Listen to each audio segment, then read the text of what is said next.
क्या आप जानते हैं कि आपके शरीर में इतना आयरन, इतना लोहा है कि उसका एक 3 इंच का कील बन सकता है। आपके शरीर में इतना कॉपर, इतना तांबा है कि एक सिक्का बन सकता है। आपके शरीर में इतना सल्फर है, इतनी गंधक है कि उससे एक माचिस की डब्बी बन सकती है। आपके शरीर में इतना फैट है कि एक साबुन की चक्की बन सकती है। तो ये सभी मिनरल्स जो इंसान के शरीर का हिस्सा हैं, अगर इन सभी को इकट्ठा करके इनकी कीमत लगाई जाए तो इसकी कीमत सिर्फ 800 रुपए बनती है। ये कीमत उन सभी मिनरल्स को मिलाकर है जिससे शरीर बना है। तो एक इंसान की कीमत जो सिर्फ 800 रुपए है, अब वो सुबह उठता है, नहाने जाता है और 20,000 का कोट पैंट पहनता है क्योंकि उसने एक बड़ी बिजनेस मीटिंग पर जाना है। अब 800 रुपए का इंसान 20,000 का कोट पहनकर 10,000 के लेदर के चमकते हुए जूते पहनता है और खाना खाने के लिए अपनी 800 रुपए की पत्नी के साथ टेबल पर बैठता है। उसकी पत्नी उस 800 रुपए के इंसान को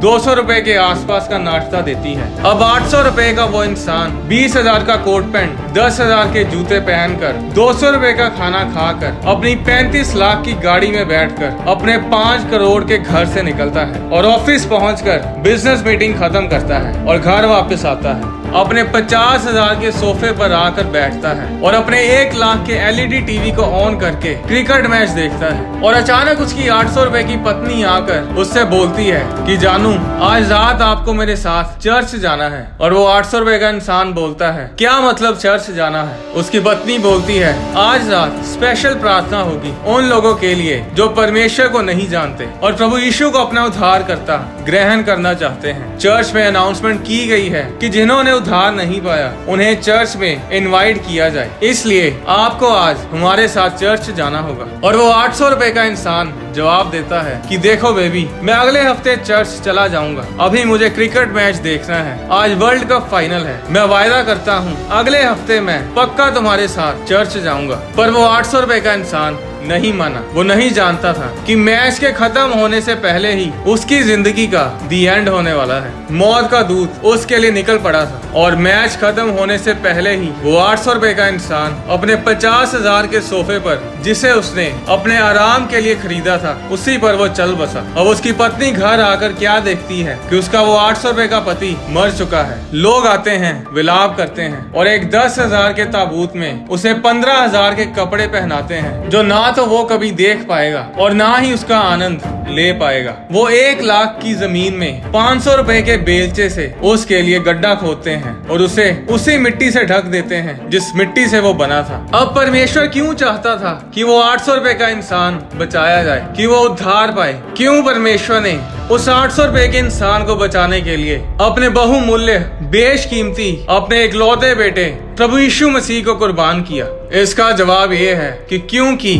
उस इंसान के अंदर कभी ना मरने वाली आत्मा रहती है जो उस इंसान की मौत के बाद या तो नर्क में जाएगी या फिर स्वर्ग में। आज लड़ाई किस चीज के ऊपर है? शैतान किस चीज के लिए लड़ रहा है? क्यों आज नौजवानों को इतनी सारी मुश्किलों का, डिप्रेशन का, दिमागी लड़ाइयों का सामना करना पड़ता है? क्योंकि शैतान आपकी आत्मा, आपकी सोल के लिए लड़ता है। उत्पत्ति अध्याय 1 उसकी 26 आयत में लिखा, फिर परमेश्वर ने कहा, हम मनुष्य को अपने स्वरूप के अनुसार अपनी समानता में बनाएं। पूरी बाइबल में ऐसा कभी नहीं लिखा कि परमेश्वर ने स्वर्ग दूतों को अपनी समानता में बनाया हो। स्वर्ग में ऐसे दूत हैं जिनके पैर गाय जैसे हैं, जिनके सिर बैल जैसे हैं, जिनके सिर उकाब जैसे हैं और मनुष्यों जैसे हैं। बाइबल में ऐसे दूत भी हैं जो स्त्री जैसे हैं, जिनके पंख लगलग जैसे हैं। जकरिया अध्याय 5 उसकी 9 आयत में लिखा, तब मैंने आंख उठाई तो क्या देखा कि 2 स्त्रियां चली जाती हैं जिनके पंख पवन में फैले हुए हैं और उनके पंख लगलग कैसे हैं और वे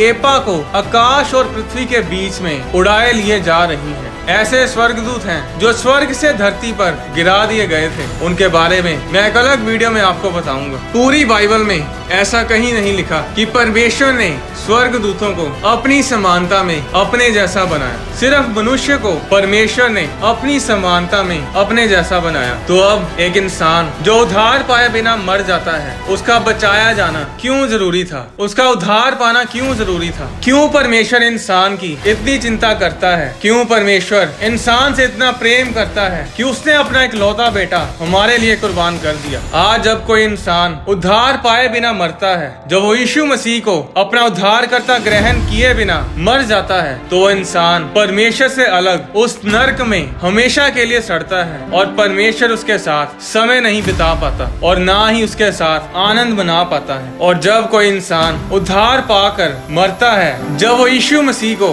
उद्धारकर्ता ग्रहण करके मसीह में मरता है, तो वो इंसान स्वर्ग में जाता है जहाँ परमेश्वर रहता है और परमेश्वर हमेशा के लिए उस इंसान के साथ अपना समय बिताता है और आनंद करता है। भजन संहिता अध्याय 116 उसकी 15 आयत में लिखा, यहोवा के भक्तों की मृत्यु उसकी दृष्टि में अनमोल है। और यहेजकेल अध्याय 18 उसकी 23 आयत में लिखा, प्रभु यहोवा की ये वाणी है, क्या मैं दुष्ट के मरने से कुछ भी प्रसन्न होता हूँ? क्या मैं इससे प्रसन्न नहीं होता कि वे अपने मार्ग से फिरकर जीवित रहें? बाइबल बताती है कि यहोवा के भक्तों की मृत्यु उसकी दृष्टि में अनमोल है, क्योंकि उसे पता है कि मरने के बाद वो स्वर्ग में हमेशा के लिए परमेश्वर के साथ रहेगा। पर दुष्ट के मरने पर परमेश्वर खुश नहीं होता, क्योंकि उसके मरने पर उसके बचने की कोई उम्मीद नहीं रहती कि वो कभी स्वर्ग जा पाएगा। अब वो हमेशा के लिए परमेश्वर से दूर नर्क में सड़ेगा, जो परमेश्वर हम लोगों के लिए कभी नहीं चाहता। नर्क इंसानों के लिए कभी भी बनाया नहीं गया था। बाइबल बताती है कि परमेश्वर ने वो नर्क शैतान और उसके दूतों के लिए बनाया था। नीनवे शहर को नष्ट करने के लिए परमेश्वर ने ठान लिया था, क्योंकि उनका पाप बहुत बढ़ गया था। पर जब उन्होंने परमेश्वर के दास योना के द्वारा वचन को सुना,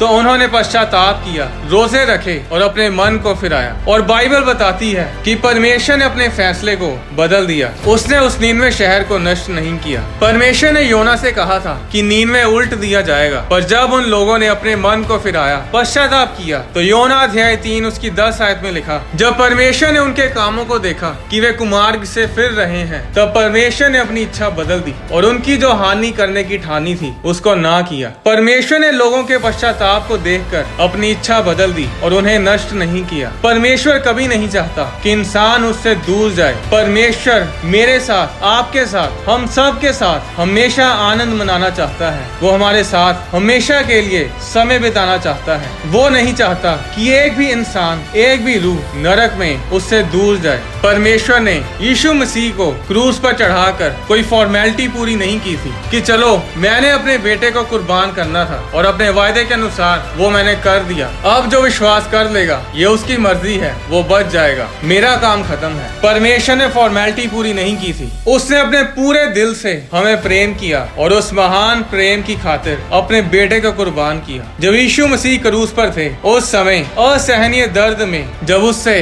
बोला भी नहीं जा रहा था, उस समय भी यीशु मसीह ने अपने साथ क्रूस पर लटके चोर को नष्ट नहीं होने दिया, बल्कि उसे स्वर्ग में लेकर गए। वो मरते मरते आखिरी सांसों में भी अपने साथ उस एक रूह को बचा कर ले गया। इतना प्यार परमेश्वर हम सब से करता है और इसीलिए हमें जरूरत है कि हम लोगों तक परमेश्वर के सुसमाचार को पहुंचाएं, ताकि लोग बचाए जाएं। पर अगर हम ही नशों में, व्यभिचार में, लड़ाई झगड़े में, चोरी चकारी में फंसे रहेंगे, तो हम क्या दूसरों को यीशु मसीह के बारे में बताएंगे? परमेश्वर आपके शरीर से ज्यादा आपकी आत्मा की चिंता करता है। जब तक आप जिंदा हैं, तब तक आपके पास समय है यीशु मसीह को उद्धार करता ग्रहण करने का और स्वर्ग जाने का। मरने के बाद कोई पश्चाताप, कोई तौबा नहीं है, फिर बस नरक की आग में सड़ना होगा। उस 800 रुपए के इंसान ने अगर उस दिन यीशु मसीह को ग्रहण कर लिया होता, तो आज स्वर्ग में बैठा होता, स्वर्ग दूतों के साथ, परमेश्वर के साथ काम कर रहा होता।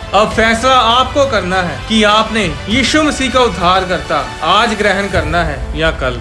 मैंने एक वीडियो में बताया था कि स्वर्गदूत खाना खाते हैं या नहीं, और आने वाली वीडियोस में मैं आपको बताऊंगा कि शैतान खाना खाता है या नहीं। शैतान के खाने के मेन्यू के बारे में मैं आने वाली वीडियोस में आपको बताऊंगा। मनुष्य के धरती पर रहने से पहले कौन धरती पर रहता था? कोई भी वचन, कोई भी सरमन या प्रेयर वीडियोस जो आप यूट्यूब पर किसी भी चैनल पर देखते हैं, तो उन्हें लाइक जरूर करें, क्योंकि ज्यादा लाइक्स होने पर यूट्यूब उस वीडियो को दूसरे लोगों तक पहुँचाती है और परमेश्वर का वचन तेजी से फैलता है। जब आप किसी वीडियो को लाइक या शेयर करते हैं, तो वो आप सिर्फ उसे लाइक या शेयर ही नहीं करते, बल्कि इवेंजलिज्म करते हैं। परमेश्वर आपको आशीष दे।